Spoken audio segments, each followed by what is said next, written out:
Hello, everybody. Welcome to the family, TrineDay Treasures. Today we have our first interview with TrineDay author and former TrineDay employee, Bruce de Torres, author of God, School, 9/11, and JFK, The Lies That Are Killing Us and the Truth That Sets Us Free. Bruce, it is great to see you, man.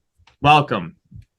Thank you very much, Adam. It's great to be with you, and kudos to all the great work you're doing with and at TrineDay. And for those who don't know, I consider Bruce like a mentor. He is my TrineDay mentor. Bruce had my position before. He took a new job, and he schooled me on all of the things to do, and just gave me some great advice and whatnot. So, and we miss you, Bruce. We miss you, and but you're still always with us. I feel the same way. Maybe you said, it's mentoring and marketing. You're doing a great job marketing for Kris Millegan. And I miss you. I miss him. I miss the whole routine. I did it for 4.5 years, and yet, life goes on, and yet, lo and behold, here we are. This is just really, really satisfying and Yeah. gratifying. Yeah, and I have read this book. It is a great book. Um, and you were kind of, we'll talk about this, but yeah, it's been great. I mean, and it was good to see you at the round table. For those who don't know, and Bruce moderated for the valediction roundtables, which was something started by TrineDay and Paul and Elizabeth Gould, and it is about facilitating and establishing world peace and kind of like the foundation for doing it, getting people together to talk about it. And you did an absolutely great job with all of those roundtables. You had so many good things to add to those, and it was really nice listening. I'm making my way through them. But it was just like, man, how am I going to replace this? He does such a great job on that. But it was good to see you at the last one, and we hope to see you at the others when you can attend. I'm going to try every time. Um, but what do you want to talk about? Do you want to talk about your book, or do you want to talk about how things are going, or what would you like to discuss here on TrineDay Treasures? Well, probably my book, satisfying those who don't know you, don't know me, but they are piqued by, okay, TrineDay, books that challenge official history because it matters. So maybe we'll talk about the book a little bit. Yeah, definitely. Maybe you could talk about some of the things that led up to as well, like some of the things that led up to you deciding, okay, I'm going to write a book. What led up to it was, and I'll try and be real brief about this. Mm-hmm. I had already developed a bunch of thoughts about the nature of existence, reality, the spiritual nature of existence. And I had those well organized. I had those all well written up, and they were in a drawer. And I thought that they were very, very empowering. Specifically, the idea that everything's made out of energy. Well, any physicist will tell you that. But reading a lot of spiritual stuff and doing a lot of journaling, my aha was maybe energy, if it burst into existence at the Big Bang to become you, me, and everything we see. Why? Was it because it wanted to? Adam, was and is energy the intention to exist? And is it synonymous with consciousness and attention? Everything we ponder or see or think, thoughts become things. I got that out of Napoleon Hill. This whole thing I got out of Napoleon Hill, this inspiration to think about energy. My idea was, is it the intention to exist? Do we give, when we give attention to anything, a thought, anything, are we giving it the intention and the ability to exist? And poetically and conceptually, I really embrace that. And even Yeah. I think psychologists will say you can go insane by convincing yourself something is real simply because you keep thinking about it over and over and over. But wait, for centuries, Adam, Mm-hmm. really smart and observant people have said, we do create what we think about. We attract it, we manifest it. There are whole industries. There are a lot of experts. There might even be some charlatans who make a great living promoting this. And one has to test these for themselves to enjoy, to get to the point where you enjoy the idea that this might be an entirely spiritual realm. This might be something of a dream that the real us, an eternal soul, is doing to ourselves. And it works when we love, and it stinks when we fear and hate and try Mm-hmm. to hurt each other, or if we just suffer. Bottom line, love creates and fear destroys. I think that's my working model of how to be a human being. Sitting in a Absolutely. drawer, not all of that. I've developed that in 20 years since then. And then in Mm-hmm. 2004, someone said, look at 9/11. The official story is nonsense. It was Mm-hmm. an inside job. Yeah. And I Yeah. saw that, I studied that, and then started researching, we'll say reality or true history obsessively for the next 10 years. Mm-hmm. And then in 2014, I got the idea. I want to tell the world about this man over my shoulder, John F. Kennedy, the Yeah. truth about his administration, the truth about his greatness, Mm-hmm. and the truth about his assassination, as briefly as I could pack it into one chapter, which is about 55 pages. I want to put all these horrors that I had found into a book Yeah. and wrap it with those lovely ideas about our infinite power, our infinite safety, how much we can trust all that we do with and by and for love. And then in 2020, I introduced myself to Kris. I'd been reading TrineDay books for years, and he said, I'll read it. And then a couple of months later, he said, I'll publish it. This was early 2020, but it can't come out for till the next springtime. Well, that was the first year of COVID. Yeah. So I started researching COVID, and I put another chapter in the book called COVID-19. And Mm. that was the same year Kris said, you have a good voice. I want to do a podcast. Oliver Stone said Yeah. I should do a podcast. I said, I can help you with a podcast. I know how to edit audio. I know how to make videos. So that's when I started marketing for Kris in 2020. And my book came Yeah. out in 2021. Yeah. You have an excellent voice for that, definitely. And I kind of feel like, well, how am I going to replace this? But no, I love what you're saying. I absolutely love what you're saying about this. And like, I had an I kind of had an experience where, you know, you're going along with this life that you're kind of brought into, and this system that you're kind of guided along into, go to school, do this, all this stuff.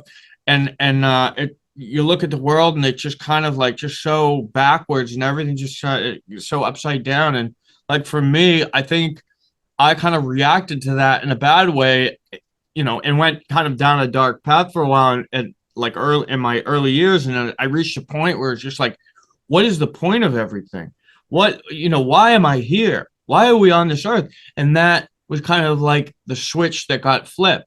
And ever since, it was like you. I was like on a quest to figure out the meaning of existence, and exactly came to I came to the same conclusions as you. Is that yeah, exactly. This is about the soul and its journey through here, and perfecting the self through love and conquering fear. And And things of that nature. And it was like sometimes we have to kind of lose, for some people like myself, I had to kind of like lose myself to find myself, and then to realize, okay, you know what, now I can kind of see the picture. Now I see. And it was funny because it's like I had to educate myself. If I had just gone with the school, what school was teaching me, it would have led me nowhere. But it was like that innate drive inside me. It became a passionate drive. And it was like reading all the time, reading books like you. It's like you want to know the meaning of existence. You want to see the big picture. You want to understand the world you live in. Right. And and like you, I wanted to read the best thoughts of the best minds about it. Mm-hmm. And you'll agree, because you're referencing the books, books that you read. This is the discovery of the ages. This is the wisdom of the ages. This is the discovery in every culture around the world. Mm. And I'll give a couple of references in case this is Sure. new, or just reaffirming to people. Absolutely. Poets.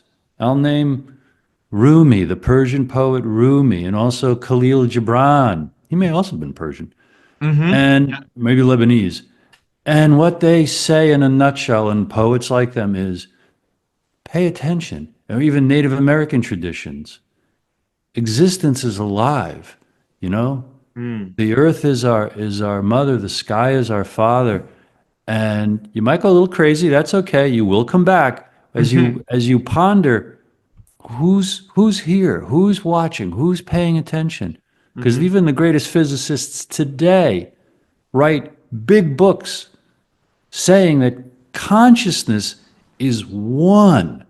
You and me are individual aspects of the one consciousness. That opens up and explains all the research and evidence of telepathy, ESP, Mm-hmm. remote, viewing, and just so now all of a sudden, as you've discovered, this is better than what's on Netflix. This is Mm. better than video gaming. This game that we're playing in reality is more fantastic than you and I can describe in the next however long we're going to talk. But just dig into it and enjoy and trust all that you imagine and feel that you want to do Mm-hmm. with trust and with love. Yeah, I mean, I couldn't have said it better myself. That's a um amen. That's yeah. And I think the more like I just see so many more people kind of stepping onto that path every day because it's like things get so crazy and it's just like people see the establishment lying about other stuff like all with the whole COVID narrative, for example, yeah, telling people the story was just constantly changing, and it was like at the end they just look so stupid regurgitating these lies, and people are starting to see through that wall that's been pulled over their eyes, Yeah. Yeah. and it makes people question a lot of other things because like Well, when the system starts crumbling in for an individual, you know, they're kind of like, whoa, they lose their ground for a minute, and they're like, what is this all about? Why am I here? It kind of happens in different ways for different people. Um, you gotta find someone to talk to, because when you're in that situation, because it can be a terrifying downward spiral. mm, Drugs, ab- alcohol, and entertainment addiction binges are so tempting and so easy to fall into. But like mhm. you were in a nosedive, it sounds like. Yeah, well, And definitely. and And either you crashed or you pulled up when you realized, if I continue like this, I'm gonna die. oh That's yeah. not, it's not uncommon. Hmm. So, to fortify people now, very specifically, we could swing this to, what's the big deal about TrineDay? Haha, Yeah. it's to see a lot of the information that's hidden from us, a lot of the nightmares, a lot of the horrors, a lot of the crimes, a lot of the corruption. Yeah. And a lot of people like, it's like some people would say to me like they don't really understand my work or they haven't really looked at it and it's like I don't like what you say. It's like, well, here's the thing. What I say is documented with citations to official evidence. And a lot of the TrineDay books, there's people that were in government, people that were actually what was it? The person who was involved with the autopsy of JFK, right? Like we Yeah. have we book about that, and we have all sorts of very important people. Judith Very Baker, um, Uh, John Lee, Loftus. John Yeah. Loftus, And John Loftus wrote the introduction to my book, which was The Sleeper fantastic. Agent, Yep. great book. Yeah. And we have, and then we have books like this. Uh, And would you like to talk about your JFK journey at all? oh, just for a few hours. It started by looking at the assassination. Mm-hmm. I had been reading about that my whole life, when I was in my 20s and 30s. But, in 2000, throughout the 2000s, I was reading Jim Marrs a lot. So I reread Crossfire. And then in 2008, JFK and the Unspeakable came out by James Douglas.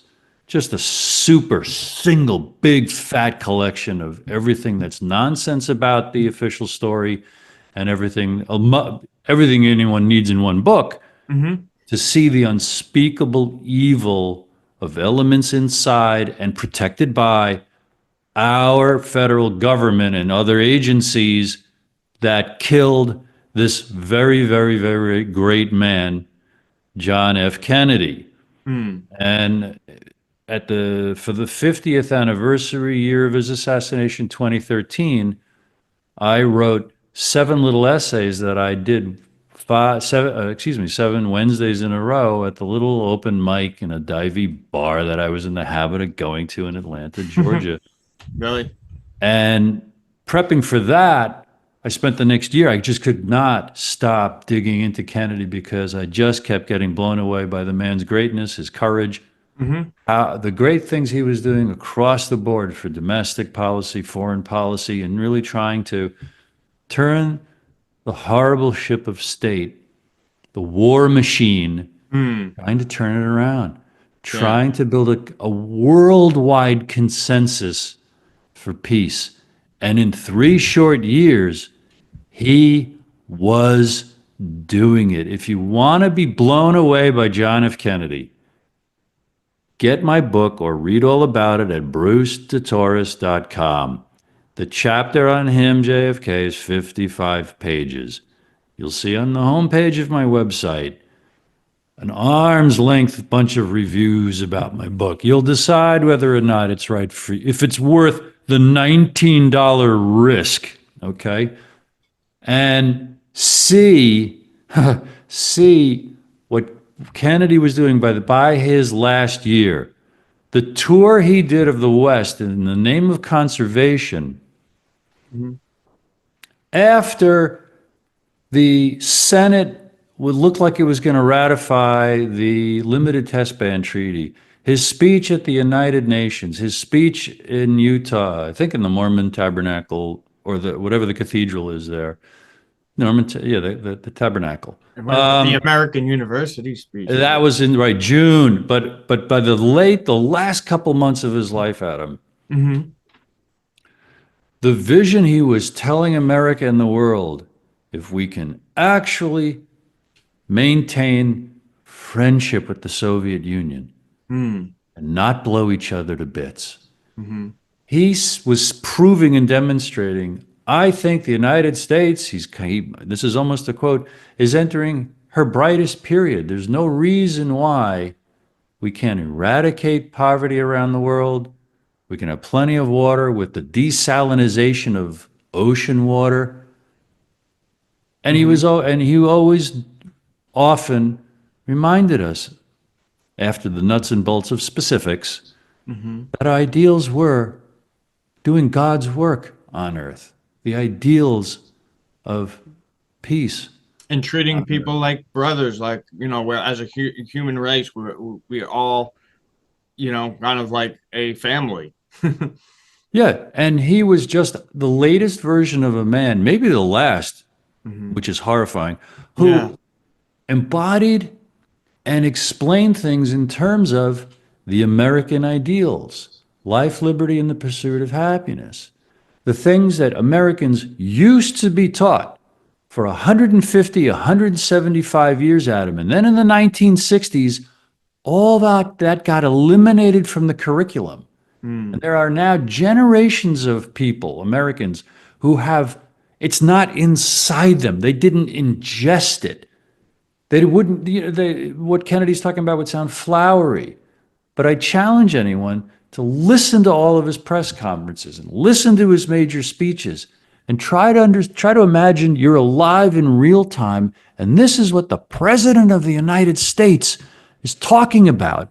And this is the way he describes the aid and the help we were giving other countries, not to own their resources, not to handcuff them, but to build them up as sovereign, independent, wealthy, and successful, self-sustaining, self-producing things, just like we want to be and enjoy being, so that no country could bully and dominate others.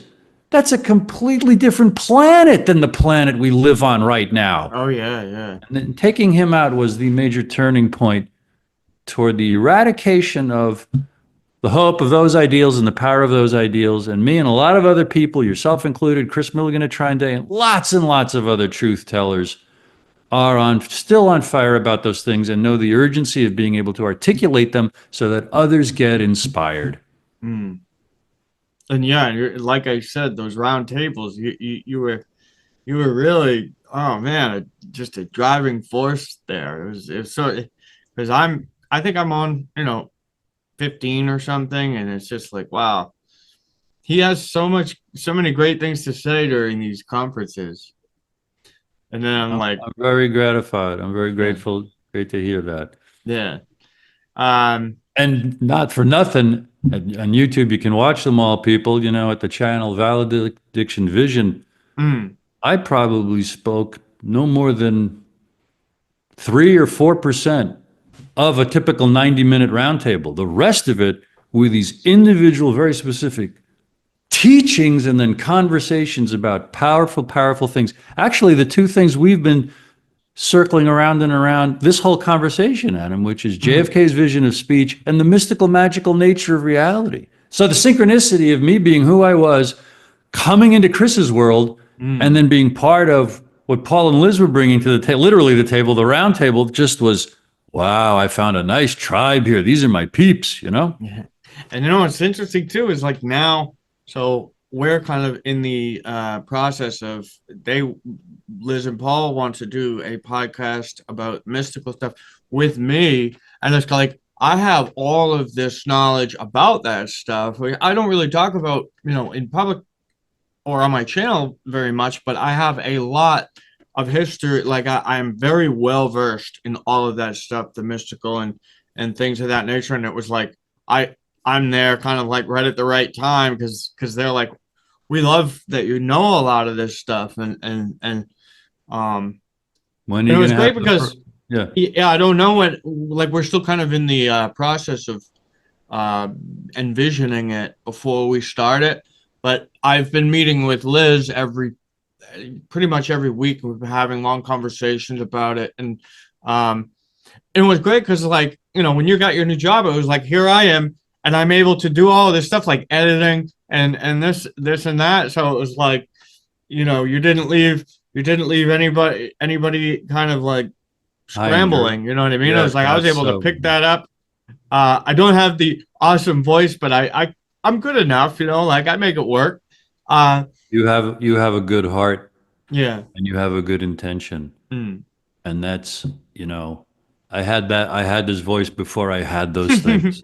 Yeah, and and I do have a lot of talents as well. So like Amen. I made the awesome graphic I made this morning for the next round table with I saw it. It's beautiful. The doves and the stage and the earth and the bell, the peace bell. And that worked out good. And it was like, and they're like researching. So there are things that I got really into researching as certain folk tales.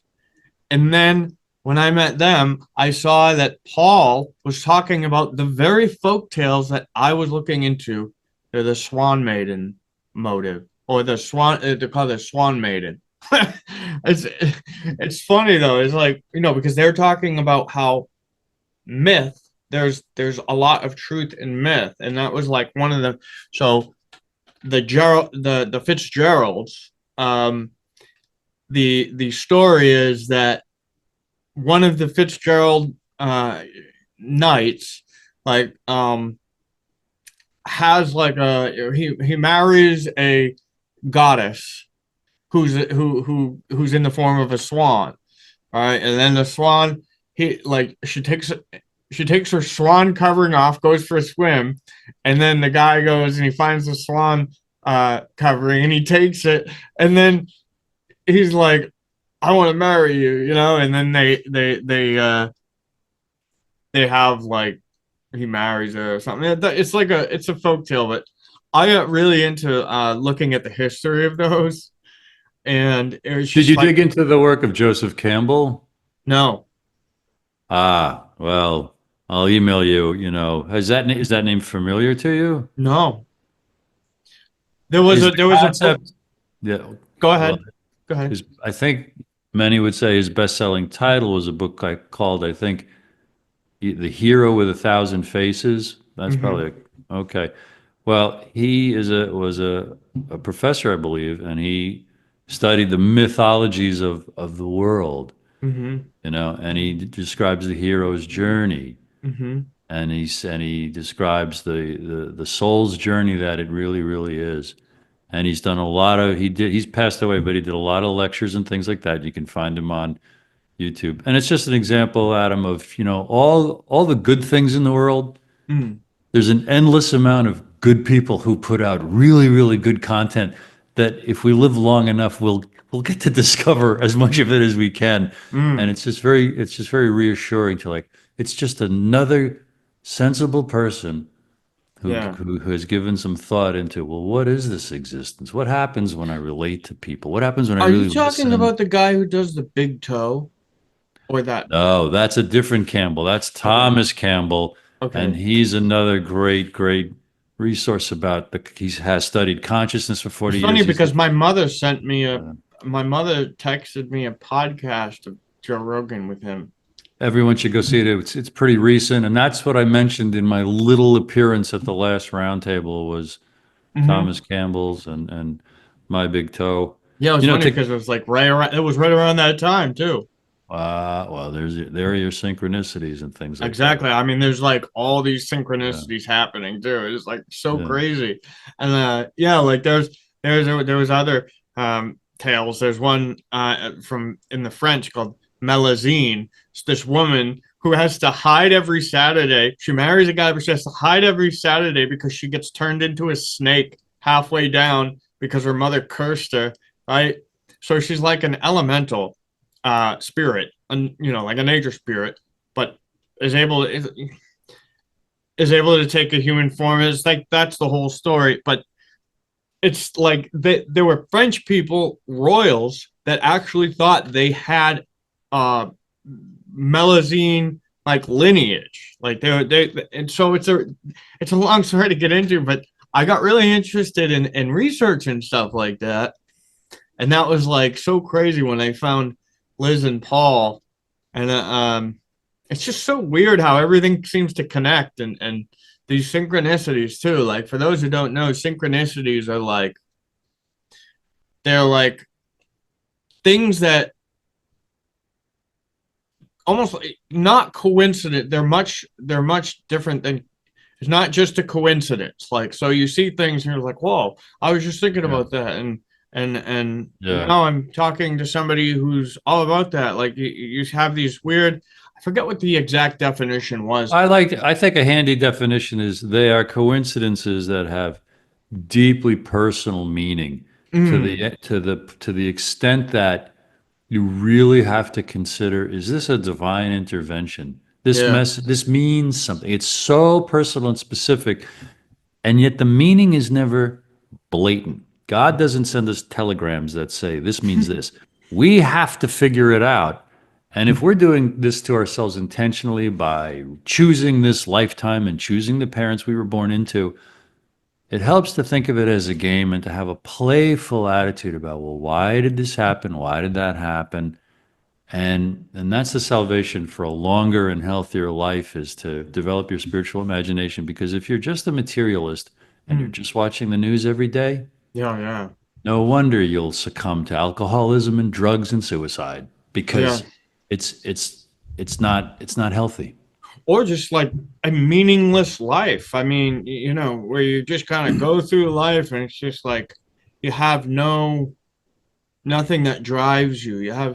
I mean, I know people like that, and it's just like it's kind of like you wish you could just like nudge them and be like, hey, like there's other things out there. I'll tell you very personally that for me, and this is advice I would give anyone, even publicly like this. Mm, It's about fear management. It's a worthy purpose to endeavor to overcome my fear and talk myself out of it, talk myself off the ledge, and to help others do the same thing with all the hope I can imagine, all the reasons to trust life and see how things work out. And there are tactics and strategies to develop that more loving, trusting, optimistic way of being. mm. And even if there is no afterlife, and these are the grand basic conclusions that many people come to when they contemplate, is there a God? Is there an afterlife? To live in this, I must cultivate fear. I must calm myself down like a good parent, and I must help others get through life with the same way, even if there's nothing after. And You just lived the most enjoyable version of your life that you possibly could have. yeah, and the way I kind of deal with it is you look around, you look at life and you analyze life and you analyze nature, and what do you see? You see something, life forms that are built they already have the code necessary to have the abilities to survive and everything. Like when you see those big eyes on the moth wings Yeah. and it's like, okay, it's something that was put there, built or just inherently in there. But the moth didn't think of that while it was growing. It was like, hey, I need to put eyes on my wings. Like there was a Right. To consciousness. look like a big scary face to scare away the birds that want to eat it. Yeah. Exactly, that's what I'm saying. And then when you look at the geometry of like snowflakes, it's like, wow, You're getting random into, yeah, yeah. randomness. Like if the whole universe was an accident, you can't get order from something that's not directed, that's just out of chaos. Like something has to put the order there, you know what I mean? Yeah. And so yeah, I get it. And it's like, so that to me is like kind of like the answer is like this force. Yeah. Maybe it's not a person with a beard on a cross or whatever. Right. It's a force, it's a consciousness, also some have said a quality. But it's kind of like that thing that you can't really define it, because it goes so far beyond our ability to kind of analyze it, because it's just like the all encompassing. And I just kind of see it as all things, everything that in its totality is what God is. And but yeah, I've also got really interested in reading about things about afterlife experiences. And I know you have mentioned that reading the literature on near death experiences and things of that nature. That is something that I have also Yeah. read heavily in. And that, because like when I first started this journey, when that light switched on, that and I was just like, I want to understand the world. It was like what I would do is I would read on subjects just far and wide. I'd read about psychology, I'd read about history, I'd read about ancient civilizations. I'd read about near-death experiences and people talking about the afterlife. And that was kind of like, that is what I would suggest to people, because it allows you to start to really grasp a wide net. And that's kind of like the idea. We can't read every book, we can't take in every piece of knowledge, but the idea is like you want to try and get the best you can. It's gratifying to me. That's for Yeah, sure. Yeah. yeah. Well, uh, and then we had 9/11, and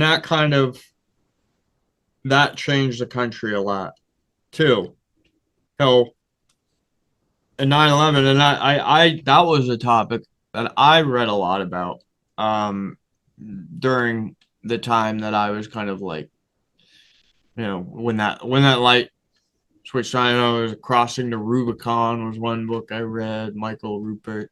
Yep. And there's some great books that TrineDay has put out. There's The Most Dangerous Book in the World. Escaping. It's really deep. The what we're up against, the forces that are, that are trying to corral us into accepting a diminished life. Lots of control, lots of surveillance. Yep. Lots of fear, lots of fear, lots of fear, all Division, fear all the division. time.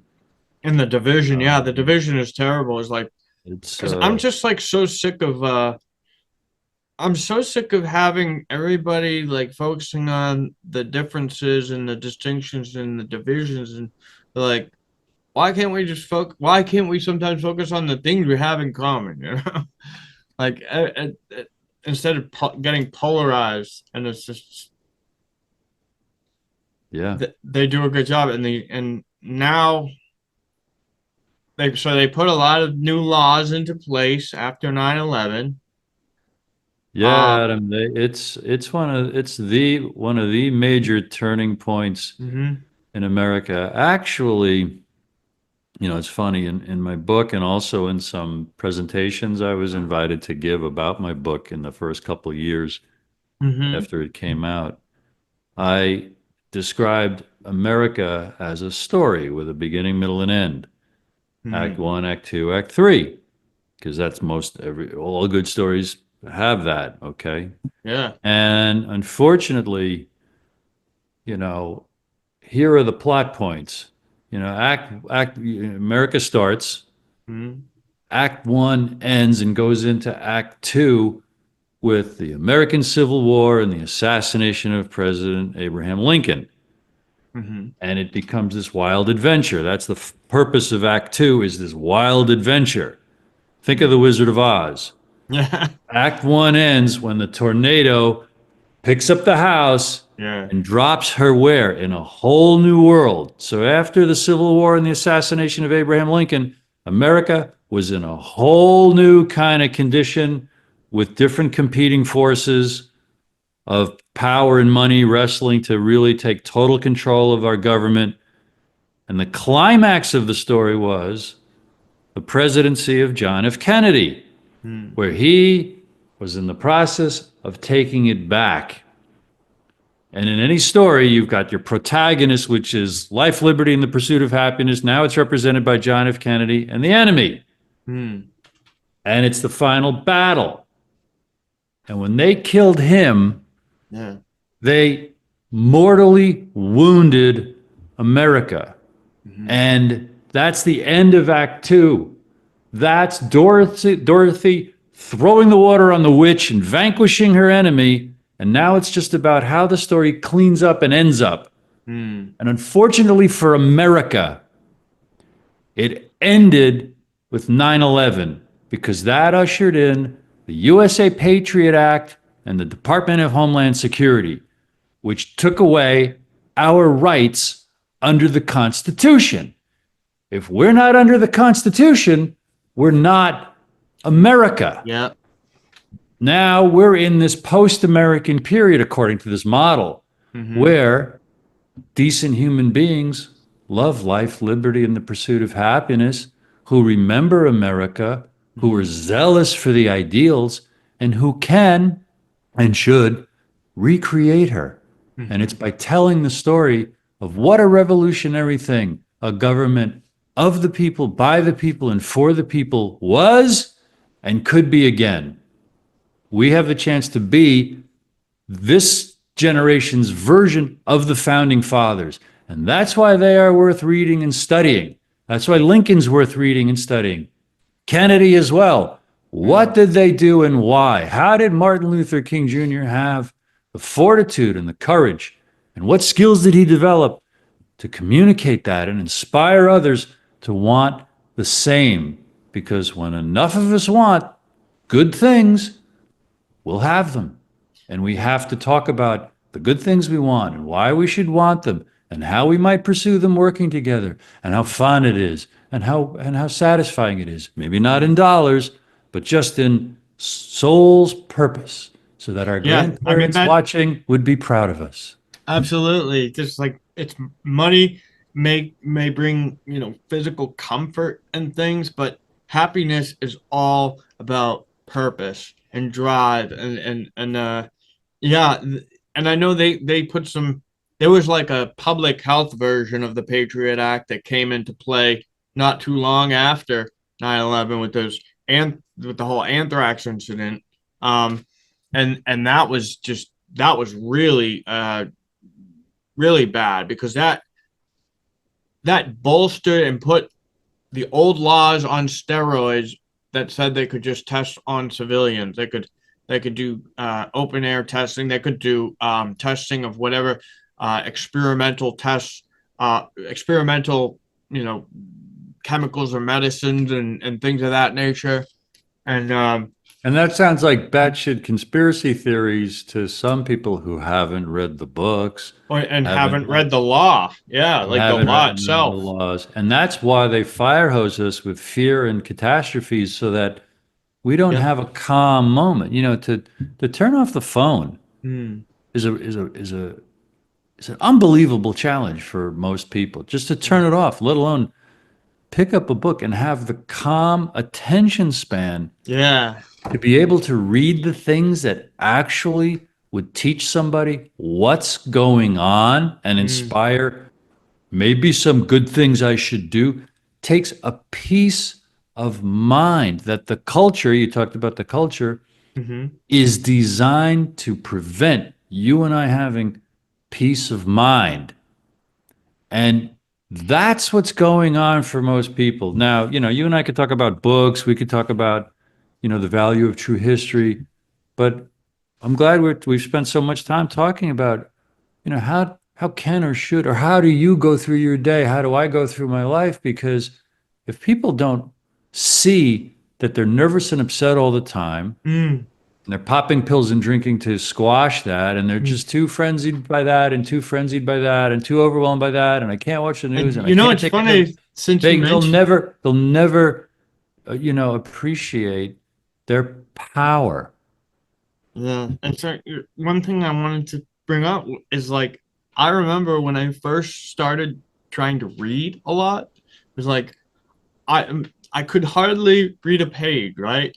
And it's just like I had to force myself, and it's just like because my mind would just be all over the place, and I was like, but I had just had a lot of downtime, and I was like, I want to read, I want to get good at reading. It was something I wanted to do because I was like, I want to figure this out. So I had to kind of like, grin and bear those hard parts and just keep reading the page over and over until eventually it became just so natural.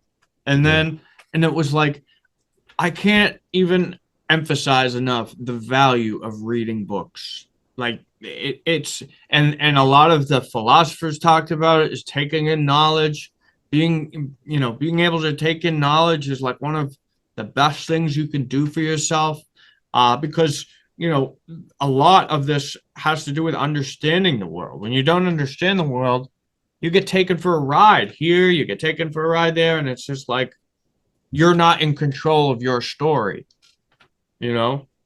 Absolutely. And, it's a privilege to have those experiences. It's a privilege to have these kind of understandings. It's a privilege to find people to discuss things with. But that's easily accomplished because we all talk about the things that we're interested in. So if someone started reading or started asking about reading, you would eventually find people who love to read.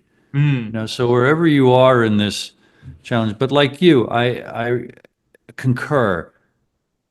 The joys of reading, I can't imagine a life not reading. I was lucky mm, enough, Adam, to become a reader in the first grade because a first grade teacher moved me from the medium reading group to the top reading group in first grade and mhm. said, "You're a good reader." And that was my first identity that I embraced in my heart. I went home, I told my mother, And the second thing happened right around that same age period. I was handed a Bible by my pastor after going to church. Your own Bible. You know what the Bible is even when you're 5 years old. It's like, it's the Bible. And I read the four Gospels over and over and over for years before I went to bed, as I was also reading other books. And those are for the people who've never picked up the Bible before. And believe it or not, there are some. That's Matthew, Mark, Luke, and John. They're called the Gospels. Those are the first four books of the New Testament, which is all about, that's the narrative of the life of Jesus Christ. And then there's the following books are written by his followers and admonishing, like, how do you be a good follower of Jesus? But these four books were all about this beautiful soul who did startling things, who did healing things, who talked about love, who talked about, I'm here to judge, I'm here to, separate father from son because of, but it's a bit of a challenge. But when you're growing up in the 60s and 70s, he does come across as a very lovey-dovey hippie, which is very, very appealing. And his kind soul, I think, is the major attraction of Christianity and worth emulating. And then there also are profound spiritual truths to be gleaned from it. So I can't imagine a life without reading. I cannot imagine being a human being without, because I've been a daily reader of books for 60 years almost now, I've got a big Bible over here that has one of the hard covers, and it's got like all the illuminated pages. It's about this thick. Got it on eBay once. But yeah, and I also like to indulge in other holy texts. I know my friend Sully gave me a Quran, and I enjoy reading that too. I kind of feel like, like I like anything that is focusing on the nature of the universe and the creator. Can I give my biggest pitch about that? Sure, Because absolutely. it really matters to me to imagine that anybody hearing us is being helped along these lines. And here it is. If the spiritual nature of reality is at all a challenge for anybody, watch the videos on YouTube on the channel called Anthony Chene Production. And his last name is spelled Chene. Long form interviews of people telling their near-death experience stories. Yeah. And the interviewer isn't seen or heard. These people tell their stories, and then about halfway through the video, and with soft piano music, and then halfway through the video, you see a question come on the screen. You just read it, and then the person answers that question, and then question after question. And if you watch one or two or three or four or 50 or 60 of them, I predict, if you're like me, you're going to be calmer, you're going to be more relaxed, you're going to be more playful with the idea that maybe I've got angels. Maybe all my aunts and uncles and cousins and my mother and my father and grandparents who cherish me are really here eating popcorn, just watching me figure it out, knowing that I, like them, are really eternally safe. And that's the goal, is to feel. There's even a book called At Home in the Universe. Because if we all had great mothers and strong fathers protecting us, we would feel safe. And if you look at your heroes who have accomplished the most in the things that you admire, I bet you would agree, they operate the way they operate because they seem fearless and relaxed. It comes down to one word, which is safe. So what Adam and I are trying to make ourselves feel is safe, and we want others to feel safe. And this is the opposite of the culture and the mainstream media, because that's all designed to make you feel terrified. So you'll be addicted to what's coming next. What's the threat tonight? What plane crashed today? What horrible thing's going to happen tomorrow? And then you're screwed because your mind and your heart have been captured by manipulators. And then they got the artificial intelligence algorithms. That's why they need to try and isolate everybody with these algorithms now on the internet. A lot of people notice, like, if you're talking about, like, for example, TrineDay, you know, with us is like they're really going hard at trying to make it so that you know, like they're trying to make they have these algorithms that isolate so that hardly anybody sees what you post and things of that nature, and it's just like wow, like really, you know. We're in a phase where we're captured by that. It might get a lot worse. It might get a lot worse for 2 or 3 or 5 generations, Adam. We're going to be long gone.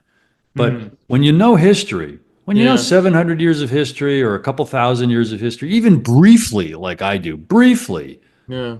I can imagine the future is analog.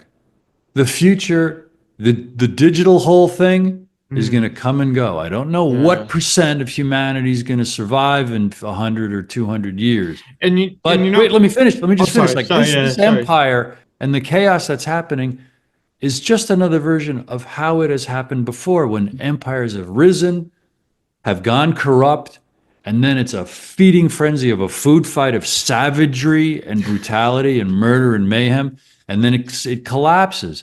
And then there are little surviving outposts, clusters of human beings in the grass and in the trees with the squirrels and the nuts and the animals, reinventing it all over again. The life will go on. Not every single individual will go on and make it, but life will go on. And when you see history, you just know, like, this is what we do. Certain groups of people get silly rich. It makes them insane to have power over others. And then they corrupt the system of life. And then it all descends into effing chaos until people are dispersed. And then in smaller communities, sanity and lives and families can be rebuilt.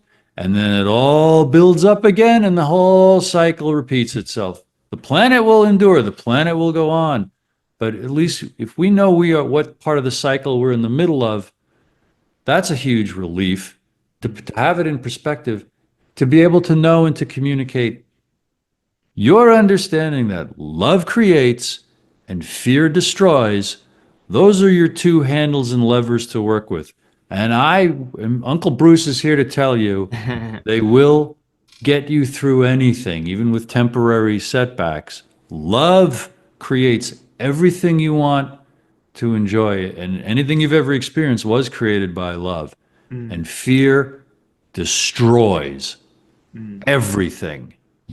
Absolutely. And what I was going to say, my fault, I didn't mean to cut you off. What I was gonna say is, like, the algorithms and all that stuff becoming so bad, it's like makes you want to actually go outside and go and call people and be like, hey, I want to hang out in person. Like, let's, you know, like, let's do it how it used to be, and let's actually get together. Because now it's like social media has kind of made it so that people only socialize on there, and then when they're in physical reality around people, they're like don't know how to socialize, and they're Well, like, the more I'm around young people, unfortunately, and more of the planet is younger than me. I am seeing exactly what you just described. People are uncomfortable in real life. They don't relate to each other in real life. yeah, And it's a tragic loss of how life used to be on the streets, in stores, in restaurants, in elevators. yeah. It's tragic how isolated and uncomfortable people are being spoken to. Yeah, and I think though that you know, because for myself, like, I had this long time away from social media, and I only basically got back on it because Chris, just to do the TrineDay stuff, but I don't really use it like I used to. And it was like, for me, I took a long break from it. It was like, wow, you know, I've kind of becoming like that, you know, and I found myself becoming, it was almost like this period of detoxing from social media, you know, and it was like getting used to talking to people again. It was like, wow, it's just like, what has happened, you know? And now it's just like, wow, I'm glad I did that, because it's like you start reconnecting, you know, because it's such an empty life, or, you know, it's such an empty place, the internet, to just, I mean, there are good things like what we're doing now, and this is more like a hanging out in person type of thing. It's just It's for adults, but we're adults who can use it as a tool for intentional purposes. It's a tragedy. The minds of young people for 25 years now with cell phones and smartphones. Yes. The waiting rooms in the psychiatrist office and the emergency rooms with the suicide attempts are filled with the wreckage Yep. of alienated humans who don't know how to think. They're not comfortable in their own skin. They're not at home in the universe because, Adam, they were tragically deprived during their formative years of enough human interaction for them to feel comfortable in their own skin, comfortable with around other people, and to have a sense of where they are in time, because they've been polluted and corrupted by that 24/7 digital immersion. It is a virtual reality. It's not real. So they don't have real they don't have the skills that took millennia of human evolution and socialization to develop. Now, what's the cure? I'm going to say it's books. I'm going to say it's histories. Even social histories of how did families interact 100 years ago, 150 years ago in small towns where before electricity, before radio kept people home. When you wanted music, you had to learn an instrument or go to the house of your friend who knew how to play an instrument and gather around the piano. That's what families did at holidays. Or go see the local theater production, or put on a play, or go outside and just sing on your porch, gather a little crowd, and then serve iced tea. Yeah, and then I see like the importance of like family. The birth rates, I guess, are collapsing in America, and the college campuses. I guess the social setting of college campuses is terrible. Like people are like, it's very awkward. Everybody is and somebody was telling me about that at the bike shop down the street. Like, colleges these days, man, it's so bad. I guess, How so? Specifically? How specifically? I guess because of the antisocial behavior. Like specifically what I've heard is freshman, goes to college. They come home, Thanksgiving, their parents ask, how do you like college? How do you like your roommate? How do you like it all? Like, well, it's okay. Are you friends with your roommate? Well, no. The first day we said, hi, I'm Jane, I'm Sarah. And then we took out our phone. We took out our phones, and they haven't had a conversation since. Man, yeah, exactly. That's kind of like where I'm going with this. Is like that seemed to be what he was implying, was that if people are so antisocial, they don't know how to interact. They don't get together and actually enjoy the moment. There are tons of people, Adam, who I've seen and heard in random in my searching and curiosity. I'll click on anything if it's somewhat related to something I care about, who say that like guns, alcohol, and automobiles, those are not for children. Cell phones, it's not for children. The internet, it's not for children. This wreckage is as if you gave sharp knives and guns and alcohol to a 3-year-old in the shopping cart to entertain themselves with, which is what parents do with the cell phones. So that by the time they're 7 or 8, they're sending nudes to whomever asks for them, and then they're psychologically screwed and destroyed. If not blackmailed and driven to suicide because of the sexual blackmail about that stuff. Yeah, I mean, it's just so much. All right, you know what I love about this conversation, Adam, is that talking to you is such a free and open space because of what you and I, how we regard each other, and also what we have in common. And we really indulged the softest, most loving and empowering things I'll ever enjoy talking about. And now my anger's coming out about the nuts and bolts of the tangible failures of our society, And we have these emotions for a reason sometimes. Like if things aren't going right, it's like you get mad because it's like telling you this is wrong or something. You know what I mean? Like telling you children are suffering. Absolutely. If that doesn't get you mad, you've been desensitized by all the problems we're discussing. Yeah, and I've talked plenty about some of the things that are being you know, injected into children, and I won't say it on here because I want to put this on YouTube, it'll get removed, but I do cover that extensively, and it's like that too. Amen. Same in my book and also on my Substack, Yes, brucedetorres.substack.com. absolutely. Well, is there anything else you want to keep going, or do you want to is this good enough? This is, I think, a good capture. I like to say a nice episode. I think people would enjoy Absolutely. I had a watching and very hearing this. this Yeah. was a very uh, enjoyable conversation, a very enlightening conversation. There's like two minds that have kind of been on this journey, Yeah. Yeah. just talking freely, and this is the first interview for TrineDay Treasures that I came up with, and I really, yeah, that was my hope. I was like, I want to get Bruce to do the first interview because he's like my TrineDay mentor, and he was the TrineDay family. Amen. I love everything you're posting, and I love that you're posting new kinds of stuff that I never thought of, and just put your pedal to the metal and put it all out there. Just say yes. Chris will rein you in. And I don't. It's just lovely to see how I feel like it's blossoming in your hands. I really do. Yeah, well, it came together nice. It's good, and yeah, it was great to reconnect with Bruce today. It's great. Yeah, and I'm gonna share the interview, and the TrineDay team will see it, and I'm sure Chris will love it.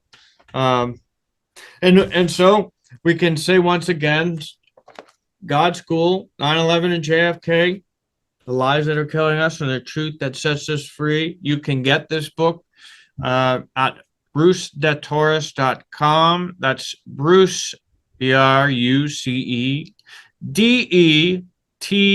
BruceDeTorres.com, and I'll put that on the screen.